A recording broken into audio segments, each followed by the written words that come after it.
What's up, guys? Got a cool little review here for you today. Continuing my Spyderco kick, I picked up my fiance a knife. She likes purple and not necessarily likes little knives, but she liked this one. She don't like knives as big as I do, but anyway, this one was probably a little smaller than she was thinking, because it was a little smaller than I was thinking. Would you look at that thing? And you know, as small as this thing is, it is cool as hell. I mean, it's Spyderco fit and finish all the way. The centering is dead perfect. But this knife kind of brought to light some questions for me. As a novice Spyderco collector, I've slowly been getting into it more and more. One, this knife retails for about $50. Now, okay, I get it, it's a Spyderco, and I could get past the $50. What I can't get past, I guess I don't have a choice, but the steel is VG10. Okay, not only is this steel VG10, after I got this knife, I like this FRN plastic handle so much that I thought, you know, I think I'd like to have a Delica. I've never had smaller Spydercos like that. I'm gonna look one up. You know, it's maybe $60, $65, $70. Nope, they're 80 some odd, almost $90. But that wasn't the part that discouraged me. The part that discouraged me is it was still VG10.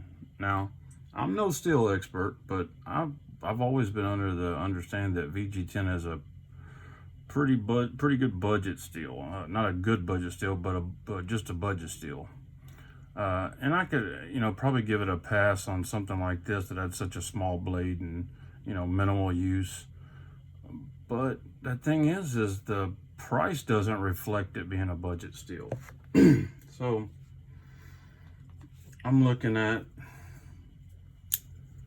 so let's say the Techno 2, it's a couple $100. I get it. Titanium, CTS XHP, I get it. I see the price here. The fit and finish is stupid. And I love CTX XHP. The finish on the blade is insane. All the, you know, same shit.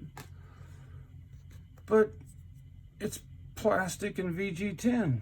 It's cool plastic VG10. Don't get me wrong. I love this little knife. And like I said, on this little knife, I can give it a pass. I'll suck it up and eat it.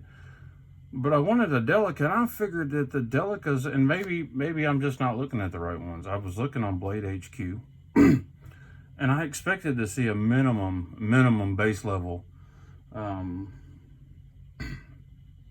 is it, CPM 30 CV or whatever, is like their standard steel. That's what I expected to see for a minimum. Nope, VG10. It's like all of their knives that were similar to this, they got larger and larger, were all VG10. So that was kind of disheartening. Anyway, I'll get back on track. This is a cool ass little knife. And would I buy this again? Yep, sure would. I want to show you a contrast of exactly, well, one thing, I'll put it in my hand and show you, if you've never held one of these, exactly how small. Now, I do have large hands, but this thing is like the size of my middle finger, but still stupid cool. I mean, it's so small, camera barely picks it up down there. I'm gonna put an extreme contrast next to it, just for giggles. Cold steel espada. I mean, look at that. This thing could almost tuck up inside the scales. It's tiny, tiny, tiny, tiny.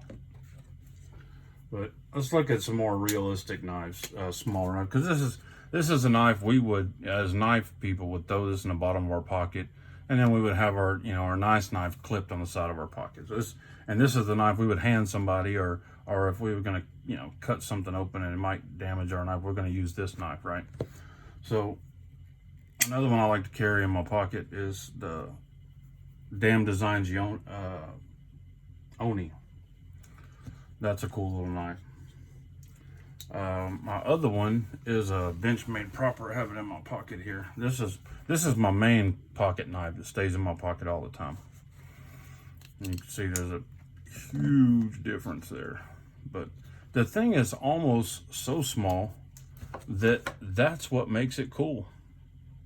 I mean, it's not a toy, it's not a trinket. I mean, the quality and fit and finish is there, other than the blade steel. Now maybe I'm being too hard on VG10. Maybe I'm, you know, I have always been told, or maybe I've been told wrong, that it was, you know, about on the lines of OS 8 or 8CR MOV or whatever, and I think that's true. And that's the case. That's just not an acceptable steel for Spyderco to be using. I noticed they had a lot of knives that were 8CR MOV, and I just don't think they ought to be using that steel anymore. It's in its day, you know, it was probably kind of one of the first stainless steels that were used quite a bit, and a lot of the budget knives use them now. But maybe I'm just a steel snob, but I'm not using that. I want something that at least has a little bit of edge retention. I'll put another monster knife up against it. The Spyderco K2. It can be his little road dog. That's cool. Anyway, let's take some measurements and get the real deal, Lucille. I'm gonna have to bring it over here because I can't see it so small. 4.5 inches total length.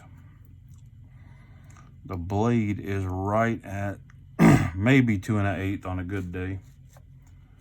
And then the handle scales are approximately 2 inch and 7/8, something like that. So just a tiny, tiny, tiny little knife. Jen loves it. She likes the hell out of it. But I'm gonna be on the hunt for something a little bit bigger. I bought another Spyderco today. I can't remember the name of it. It seemed like a great deal. CTX XHP. It was a little bit smaller than the Delica. It was one of the newer models. You know, I can't think of it right offhand, but I think I'm gonna really like it, especially after having this little thing in my hand. These are cool. I think these ought to be $25, but you know, I'm not gonna be the price police. It is what it is. You know, they make it. I bought it, so that's what it's worth. Otherwise, I wouldn't have bought it, right? Cool little knife. The Spyderco Ladybug comes in many colors. Comes in 2 different steels. You can get this in a I don't know, mine's gonna lock up. It's a waterproof steel. They have this in a salt knife, and they have this in a K390. That's what else comes in. Yeah, K390. So you can get a better steel, but anyway, this one's in VG10 for better, for worse. Still looks and feels totally cool, and I'm glad she carries it. She's always got it with her. Guys, appreciate you tuning in. Y'all have a great day. Enjoy your weekend.